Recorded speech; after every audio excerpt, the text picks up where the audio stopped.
Hello everybody, let's get this camera set up. Let me just put this on here. Oh, cue on. Oh my god, what's going on? Cue on there. There we go. Let me just check I'm shooting in 4K. I am indeed shooting on 4K. So today we're gonna have a little talk.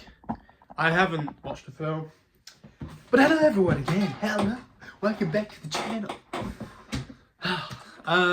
So yeah.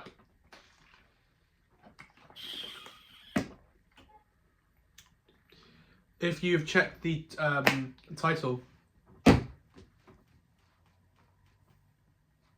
God, I spent like 40 seconds doing nothing. There we go. If you check the title, I'm going to be talking about the best film that I watched in 2024. So I'm kind of not reflecting back on the year, really. I'm not. I'm just thinking. I just had an idea today, randomly, for a video, and I want to talk about the best film I watched in 2024. It wasn't actually from 2024. It was Paul Thomas Anderson's Boogie Nights was my favourite watch of 2024. Now, I got to watch it downstairs on my big television because my parents were away. And so I had the whole house myself. But that film, Boogie Nights, holy shit. What a thrill that was. Now, I watched this film, I think May, April time, so quite a while ago. Or even June, July, I can't remember. But that kind of summertime.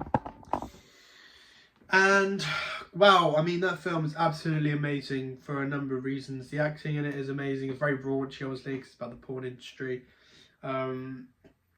It's the camera work's absolutely amazing. Very much inspired by Goodfellas. And Paul Thomas Anderson's script is amazing. The story flows really well. The music is absolutely amazing. I think the camera work's so fantastic. It really opens up this world where we really care for the characters, and it tells a compelling story, and that's kind of just what film is about. You know, when we care about the characters and the story is really good. That film was amazing. I mean, one thing that kind of stood out to me with the film basically was, I love a shot where we don't really know much about Mark Wahlberg. We know he's this kind of young guy, he's trying to make a living, he works in this kind of nightclub, cleaning dishes, blah blah blah. We don't really know much about Mark Wahlberg. Now, this is such cleverness from Paul Thomas Anderson, but there's a shot where Mark Wahlberg goes into his house, and he goes into his bedroom, and as he goes into his bedroom, we have this lovely dolly shot of him going in, and the camera stops, and we enter his room, and the camera very slowly, like I'm doing right now, pans around. Can I do this all the way? Oh, I can. Very slowly, and I can. Pans all the way across the room. And in the room, we see Bruce Lee photos, we see hot girls on cars, we see more movie actors, we see more cars, we see lots of other things I can't remember off the top of my head, but those are the things I remember. And that tells us everything we need to know about the camera's personality in 20 seconds with one shot. That's ridiculous. That is literally like such a good shot, and the music as well helps it, because the music basically intensifies, kind of signaling that this is a key moment and bringing our attention more to it as it rises up and matches the kind of the speed and momentum of the spin. And yeah, we know he's interested in mixed martial arts. We know he's obviously interested in the ladies. We also kind of know his age demographic. We know he's kind of my age, 19 to kind of 22. We understand so much from the character in one simple shot, and we just understand everything we need to know about him. And he's, you know, it's done so well. It's not like he's having a conversation with somebody or, you know, talking to someone. Another shot that springs to mind. I love the shots in this film. Now, I don't have an issue, but you can tell it's kind of copying Goodfellas. Let's be honest. It's kind of copying Goodfellas, the camera work. Paul Thomas Anderson would probably fucking agree with that. I would like to think. Not all the shots, but a lot of the shots are very Goodfellas-esque. And I don't have an issue with that. I think it's amazing. But I just think you can't use that as like a... Well, all art isn't necessarily unique. It's always copied, but I still love it. It's not an issue I have or anything, but you can tell it's kind of very much copied from Goodfellas. And you know, and I do love it so much. And I'm thinking Magnolia, it's not as effective because it's done so much. What I'm basically talking about is when the camera dollies. The camera's dollying all the time in Paul Thomas Anderson shots. He loves the pull in. It's his favorite shot, and he pulls in all the time with the camera. So it's like, and either he's gonna whip pan or either he's gonna zoom and dolly at the same time, which I love. I love those kind of shots, particularly in Goodfellas when we have the scene, one of my favourite scenes in films where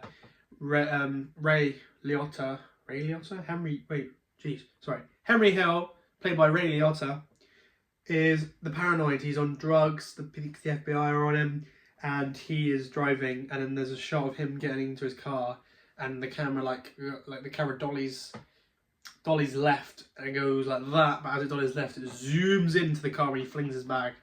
Those that kind of style, that kind of shot, that fast-paced energy is exactly what Paul Thomas Anderson replicates in this film, in Boogie Nights. Also, I love the one shot in the beginning. Wow. You know, the use of blocking and staging. Wow. Congratulations, because, wow. That shot in the beginning, I think, is amazing. Again, he introduces us and he shows us things in just very unique ways. As I said about the shot with the panning around the room to learn about the character, we learn so much about the character based on that. But we're introduced to every single character in one shot in about 7 minutes. All the characters we need to know, and we know quite a lot about them. And it's all in one shot, and it's all done through the use of blocking and staging. And now I don't know what blocking and staging is. Blocking and staging is basically the way the camera moves in relation to the character, and how basically you guide the viewer's eye. That's not a definite one, and the staging and blocking are different words. I don't know. I can't remember if blocking is the one that follows the camera, and staging is the one where the actor. I don't know. I can't remember, but that's basically what it is. Steven Spielberg's really good at doing it, but they basically guide your eye through the scene. And I mean, with Skater Girl is probably the main motive for that. We follow her quite a lot, and basically what she'll do is she'll be having drinks, saying hello to some people, hello, and then she'll go over to the table and she'll give them a plate of food and a drink of water or something, and then she'll go off, and then boom, that's our eyes kind of followed on the plate the whole time, and the plate will be there, and then the camera will pull out, and then boom, we're introduced to our two characters. Amazing, very well done. And I think the beginning shot was really good. The one shot where the guy who's his wife keeps having sex with other dudes and he just kills himself, that one shot was really good as well. I'm just spoiling a lot. I should really I'm sorry if I spoil. I mean maybe I should put spoilers in brackets. I don't know. But yeah, those shots I remember ones that come up to me. I remember the Dutch angle as well. There's only one Dutch angle in this shot. They're shot very uniquely, because typically a Dutch angle is cut. So Dutch angles, when we have a shot like this, and typically we always cut to that. But in Paul Thomas Anderson's films, to show a sense of uneasiness, he basically dollies it very slowly and tilts it at the same time. So it's all in one take. He moves it and moves it back. I thought that was a really nice shot. So, and you could argue that follows the golden ratio, and basically the golden ratio is like these lines. I don't know if you know the rule of thirds, but the golden ratio is basically like these lines where it's almost like a perfect composition of the layout of the frame, like a perfect way to shoot it. And I think that's an exaggeration. I don't think he's following the golden ratio, but it kind of looks like that. So yeah, Boogie Nights was amazing. I have no issues with it, really. I mean, I know Quentin Tarantino has an issue with it because of the actual porn films. I don't even know if I'm allowed to say porn in this. I don't know. But yeah, I know Quentin Tarantino was saying that the guy he's trying to reference, Burt Reynolds' character, I forgot his character's name, he was basically saying that those films would not be shot as shitty as they were shot. Again, he knows more about that than I do. That's the kind of only issue he has with it. I have no issues with that. I was so immersed in the story, nothing else mattered. When I was sat... Oh, sorry, my phone says warning me of low battery. When I was sat down in my seat, you know, and for 2 hours and 30 minutes, I was totally engrossed into this world, into this kind of atmosphere. And the dialogue's really good. It's just got so much style to it. So much style to it. It's just boogie. It's just boogie. It's just fun. It's just exciting. There's some good quotes in it as well. I'm the biggest star, man. That's the way it is. I wanna fuck. It's my big dick. So ever get ready fucking now. That's a good scene. I also like the award show. It's really funny. The best award for big cock goes to Dirk Diggler. Yeah, it's such a good film. Really good.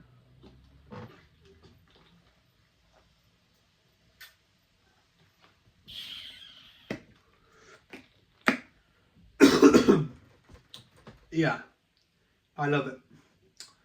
Nothing else really to comment on. I can't really focus more on like intricate things because I watched it such a long time ago. I'd like to rewatch it actually.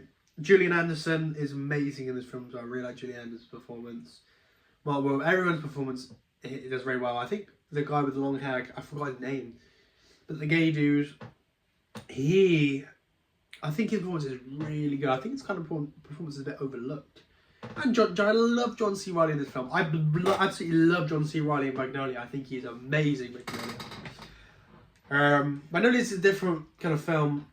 I didn't like I like Magnolia, but not as much as Boogie Nights. But yeah, Boogie Nights is again. I want to kind of comment on the pacing and the structure of it because it's a lot of people have it's got controversy around kind of showing very adult and bad things, porn and drugs and other things, like just other like kind of scandalous things, alcohol and all the rest. And basically a lot of people have controversy as it a controversial film because they think that Paul Thomas Anderson is showing it in a good light. They think that it's kind of like just making it normal, making it seem like it's something to do, something exciting and fun. And in the moment for the characters it is because they're making lots of money and they're doing what they want to do with their lives. But a lot of people don't realise that, you know, the film literally shows the downfall after it. So as I was kind of going back on pacing and structure, what I'm trying to say the structure is I love how it's really exciting in the beginning, really fun, and how everyone's kind of downfall happens. Mark Wahlberg has a big argument with Burt Reynolds. You know, Mark Wahlberg's decline goes from there. He can't pay all the money. He doesn't have recurring money. Julian Anderson can't get a law with their kid. We have the other guy, I forgot his name, who can open up a business because of his previous, you know, experiences, along with his wife. Oh, I forgot that guy's name. It's really annoying. And everyone has a decline. Everyone has a decline from it, and obviously showing it not in a good light and how kind of bad it is. There's also some really good just scenes in it. Like really, my phone loves to just continually kill itself for some reason. Now, basically, what it is I have too much storage. I talk too long. What was I saying? Fantastic scenes. Beginning scene was amazing, but I want to comment on the scene again with the guy. I can't remember his name. He goes into a shop to get some donuts, and there's a robbery that happens there, and there's a shootout and people get killed. I think it's shot so well. Like, I think the film is shot so well and edited so well. Like, the story is that its intentions, whenever we want to feel a certain feeling, we feel that feeling, and that feeling I feel very anxious, very nervous. Because of the way it's shot, because of the way it's showing you certain things and not showing you certain things. As Martin Scorsese famously once said, cinema is all about what's in the frame and what's out the frame. So there you go, you know. And so yeah, it's just shot so well. So I love that bit. I like the kind of montage of the awards. I love the shots as well when they're shooting the camera, like and there's all those like bulb, like the flashy lights. It's pretty cool. And you know, yeah, I think that scene, the opening scene, the donut scene, the argument scene, the pool scene when the one take when he's meeting John C. Reilly for the first time, meeting the crew, introduced Burt Reynolds. There's quite a few more as well. Porno scene's pretty good, not because of that, just the way it's shot again, and the reactions from the different audience members as well. I think when we see Julian Anderson in court, trying to get justice for her son. That's quite a good scene. The way it's shot and slowly zooms in, I think that's really good. The lighting's really good. Yeah, I mean, that's what I can really comment on, to be honest. I'd say the music's fantastic. But the main thing, and I want to be very clear with this as well, whenever you watch a film and you think of it the next day, and the next day, and the next day, the next day, and I'm not talking about, you know, you were thinking about 24 hours, just every now and then about, like, you know, 1 minute you're thinking about it, or you just kind of have a thought about it, or you kind of listen to the music. When a film has that effect on you, and you think about it the next day, and the next day, and the next day, and the next day, every now and then, that is a very strong film, because it's getting your brain to think, and it's stuck in your brain. You have to think, like, as a human being, how much information we forget. So to remember something in your head, maybe a specific scene, a specific character, a specific piece of music, something about the film, or to remember the film as a whole, that's a good film. That's how I know if it's a good film. And Boogie Nights, I was thinking about it for at least a week. I talk about it very highly now. And I said I had loads of songs on my playlist, because I love the genre of music, the 70s, 80s. But yeah, I mean, Paul Thomas Anderson was like 26 when he made this as a director. Like, that is so young as well, coming off the back end of Hard 8. But yeah, if you haven't watched Boogie Nights, watch it. I've spoiled a lot in this film. Sorry, I'll put spoiler warning in the thing. But yeah, look at that from the gym. I don't know if you can see that. I've got these little, like, dry skin. I've had this for ages. I like to pick it off when I'm bored, which I shouldn't do. You can't see it because of the lighting. But yeah, watch Boogie Nights. Blade, I talked about yesterday, was really good as well. Doesn't go bad to Boogie Nights though. I don't know if Boogie Nights is like my top 100 favourite films. Is probably there. I don't know where. 60, 50, something like that. My top favourite films, I haven't even on a list. I remember a long time ago Kingsman was on there, and I'm looking back and I'm like, what the fuck? Kingsman's good, but for your top 10, like, what the fuck's going on with you now?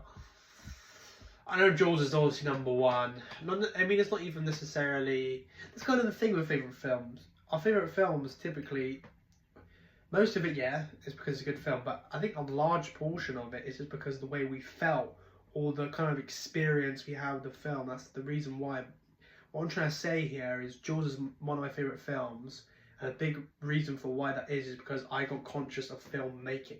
When I was a kid, I wanted to do acting, and I wanted to be an actor because of Pirates of the Caribbean and Johnny Depp. And then when you kind of watch Jaws, it's like, there's something going on here.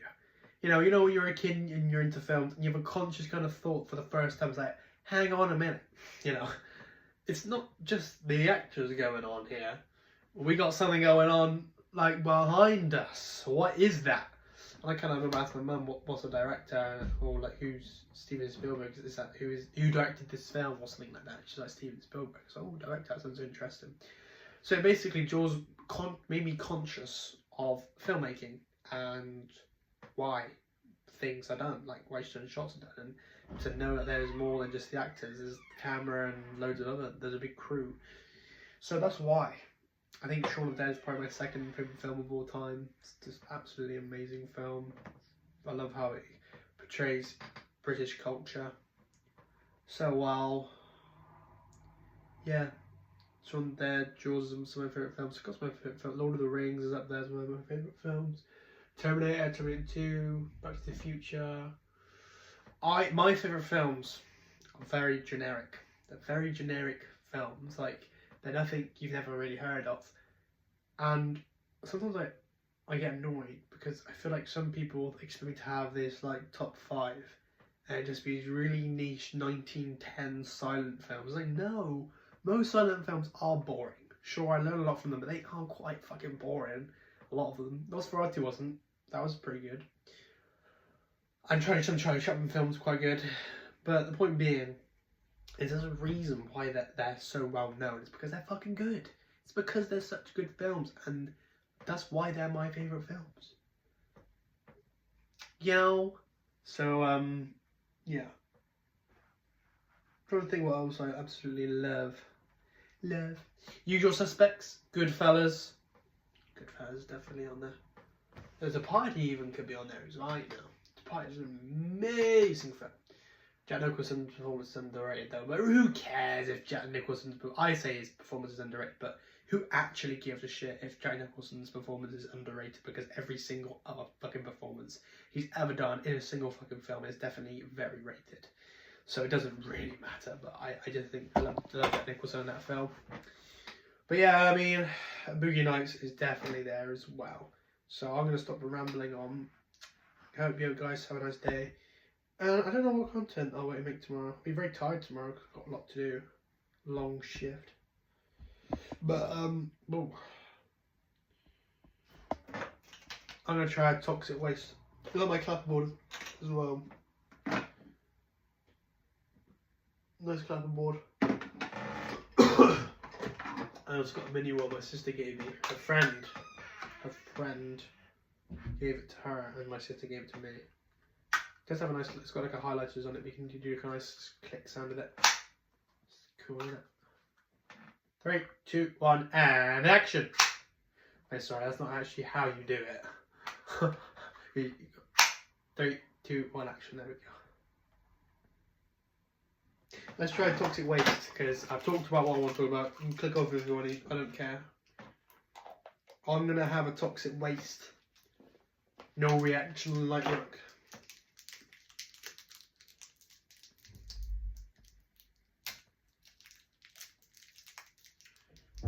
Straight face.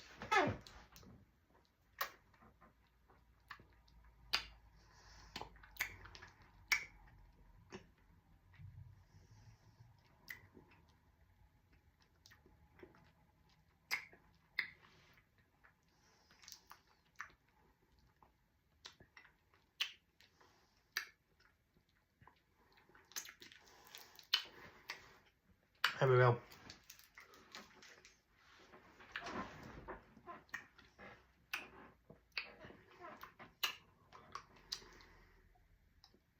That's quite weird actually, I was just staring at the camera. But anyway, have a nice day everyone, bye bye.